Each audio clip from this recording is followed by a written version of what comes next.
So on the 2019 Sierra Denali, there are servo-controlled active suspension shocks. To bypass it, all you need to have is the servo motor plugged in. So what we want to do is remove the servo motors from the shocks. So I'm going to show you how to do that. So first, you want to undo the locking tab, press down, and pull off the extension wire. Get that out of the way.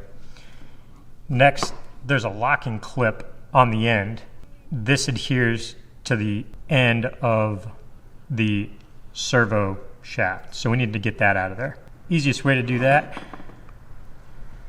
is to cut a ridge that we can get a screwdriver under.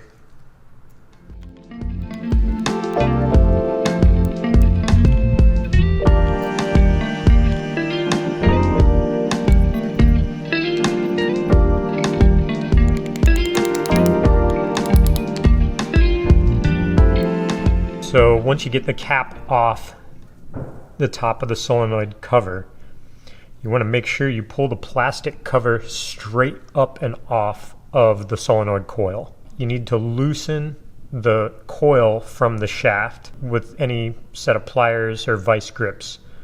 The solenoid coil needs to go back inside the plastic cap to join the contacts with the coil.